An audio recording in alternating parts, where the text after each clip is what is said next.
poder do feminino na liderança. Então vamos começar a contar um pouquinho, né, da parte histórica aí.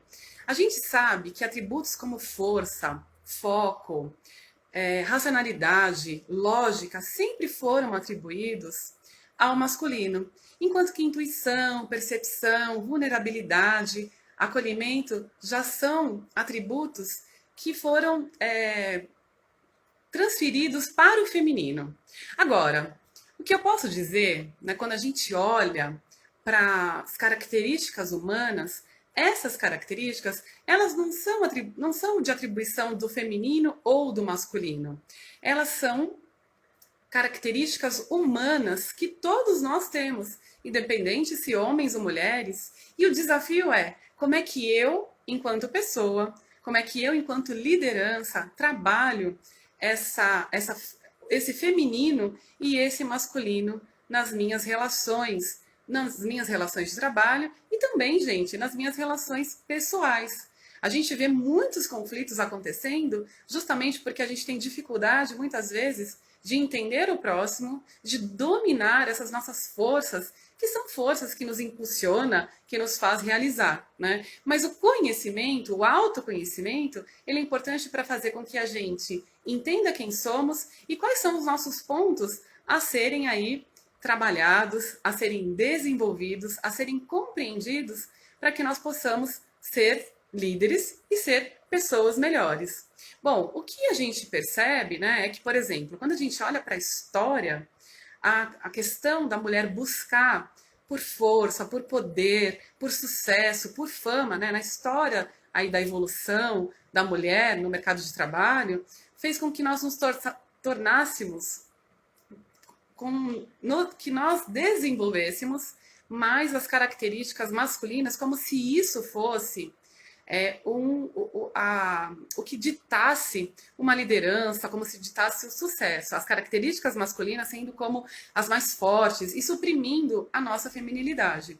Bom, eu não estou aqui para falar sobre mulher e a diferença do homem e da mulher, né? As nossas lutas que são, sem dúvida nenhuma, ocorrem e a gente precisa de fato trabalhar essas diferenças, mas de uma maneira que eu convido a que você olhe para si e para que você não trabalhe forças opostas, mas que a gente tenha consciência de que as forças masculinas, né, e as forças femininas, essa energia feminina e essa energia masculina, elas são importantes para o nosso desenvolvimento. Então, quanto mais eu conhecer as minhas habilidades e quanto mais eu procurar dominar aquelas habilidades, né, aquelas características que sejam mais masculinas ou mais femininas e buscar um ponto de equilíbrio, mais eu vou ter feito um trabalho de encontrar o caminho, né, o meio do caminho, o caminho do meio que se fala bastante, para que a gente desenvolva as nossas relações e para que a gente desenvolva as pessoas que dependem de nós, pessoas, por exemplo, quem é pai e mãe, né, desenvolver os seus filhos, trabalhar essas características femininas e masculinas e não necessariamente atribuir que isso é masculino e que isso é feminino. E importante a gente fazer o quê? Comungar essas coisas que são características humanas e comungar os desejos, né? Trabalhar por comungar aqueles desejos que são de todas as pessoas. Todos nós, enquanto seres humanos, o que nós buscamos? Nós buscamos realização, nós buscamos a paz, né? Ou seja, negociar, nós procuramos o equilíbrio, né? O bem-estar. E o bem-estar a gente consegue como? Com equilíbrio, né? Sabendo dosar as forças que a gente tem internamente. Historicamente, a gente tem, justamente, né, por essa retórica ou por essa narrativa que a gente tem de mundo, de uma força muito grande, de um ímpeto muito grande da dualidade, ou seja, masculino, feminino, bem e mal, divino, diabólico, certo, errado, preto, branco. Então a gente tem essa força muito, muito grande, né, como cultura, como narrativa de mundo, e que a gente precisa olhar para isso e trabalhar essas questões na gente internamente, para que a gente se desenvolva e para que a gente possa, sim, trabalhar influenciando pessoas a atingirem melhores resultados, sejam pessoais, sejam profissionais.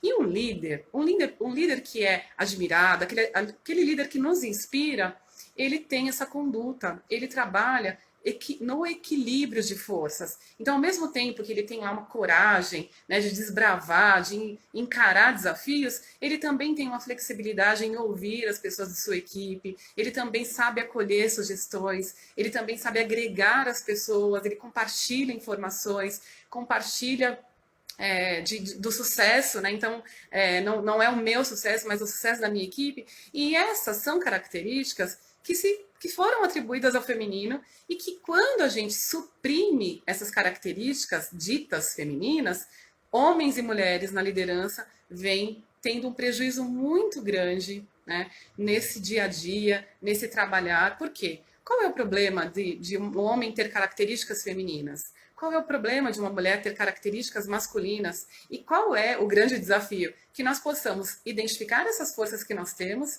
desenvolver cada uma delas, né? Para ter um ponto de equilíbrio. E para que a gente tenha também paz de espírito, né? Porque é muito ruim quando você foge. A gente vê mulheres da minha geração, de fato, né? Somos uma geração de transição em que a gente buscava de fato, ter uma postura muito mais firme, né, muito mais contundente, uma argumentação mais forte. E muitas vezes a gente perde a nossa essência, a gente acaba sendo mais agressiva, enquanto nós temos aí uma essência mais dócil, né? A gente perde isso. Por quê? Porque a gente acreditou, né? Acreditamos nessa narrativa que nos impelia a ser como homens.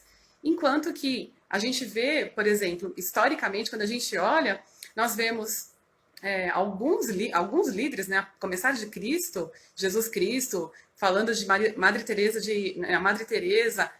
Gandhi, quando a gente fala de Mandela, foram pessoas o que eles conseguiram? Conseguiram ali equilibrar características do feminino e do masculino, e por isso ficaram para a história, né? Eu gosto bastante de alguns exemplos, eu sou cristã, e eu gosto bastante de alguns exemplos da Bíblia.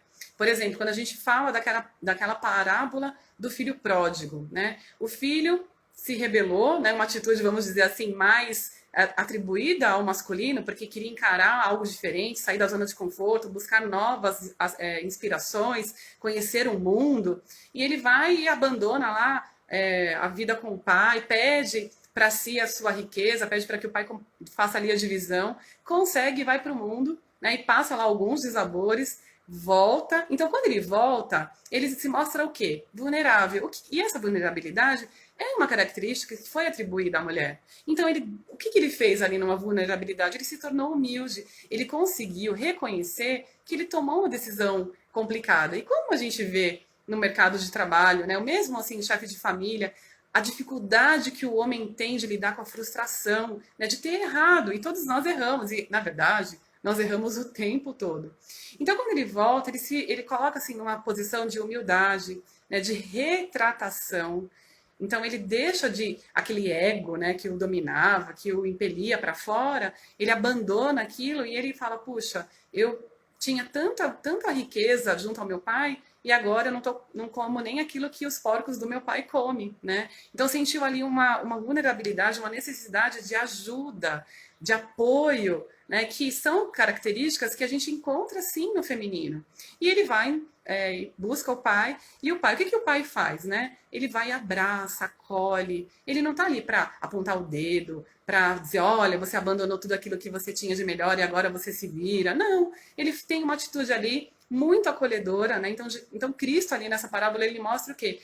Que esse é o papel que nós devemos exercer. Então, num papel de liderança, quanto mais eu olhar para o outro, né, e poder para ajudá-lo, para desenvolvê-lo, acolher as dificuldades que ele tem, as dúvidas que ele tem, eu vou conseguir trabalhar melhor na influência dessas pessoas, né? Eu vou conseguir atender as necessidades dessas pessoas.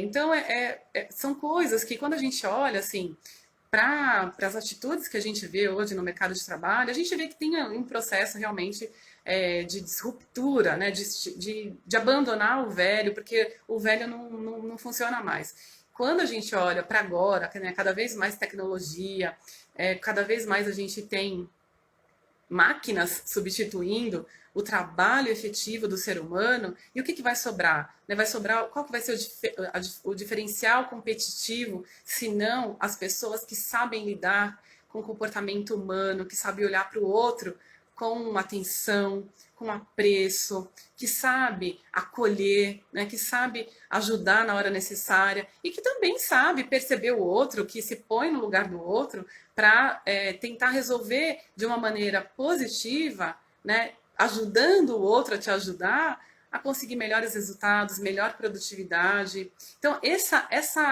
vamos dizer assim, essa fusão de forças da energia feminina e da energia masculina, ela é de extrema importância e ela já mostra na história, quando a gente olha para essas lideranças que eu há pouco comentei, Jesus, Madre Teresa, Mandela, né, e tantos outros, quando a gente olha, a gente percebe que todos eles conseguiram esse equilíbrio entre características ditas femininas e ditas masculinas.